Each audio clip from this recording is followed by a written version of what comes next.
नमस्कार, मी निरंजन डावखरे या कोकण पदवीधर मतदारसंघामध्ये आपल्या सगळ्यांच्या आशीर्वादाने आणि आपल्या सगळ्यांच्या साथीने गेली 2 टर्म या मतदारसंघामध्ये आपल्या सगळ्यांचं प्रतिनिधित्व करत आहे। या मतदारसंघामध्ये काम करत असताना अनेक प्रश्न या कोकणाच्या विकासाच्या दृष्टिकोनाने सभागृहामध्ये मांडण्याची संधी मला भेटली।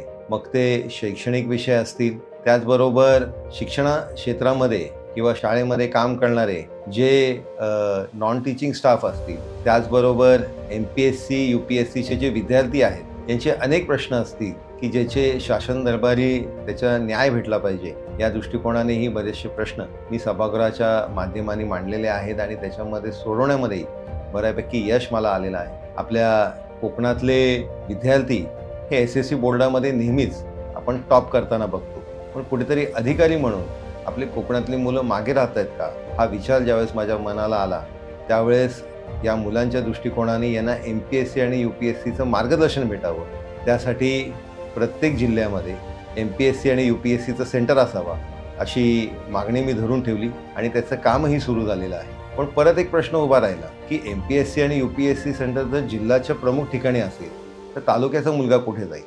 त्याच्यामुळे प्रत्येक ठिकाणी जिकडे अनुदानित ग्रंथालय आहेत त्या तिकडे MPSC आणि UPSCसाठी मुलांना नोट्स उपलब्ध व्हावे, त्यांना व्हिडिओ आणि ऑडिओच्या माध्यमाने गायडन्स प्राप्त व्हावा, याचा एक प्रामाणिक प्रयत्न मी माझ्या माध्यमाने केलेला आहे। मिशन एज्युकेशनचा जो संकल्प गेली 6 वर्ष मी घेतला आहे, त्याच्या माध्यमाने डिजिटलायझेशन हा कास धरून प्रत्येक शाळेमध्ये ई-लायब्ररी असावी, त्याच्यामध्ये ई-क्लासरूम असावा असा प्रयत्न माझ्या माध्यमाने मी केलेला आहे।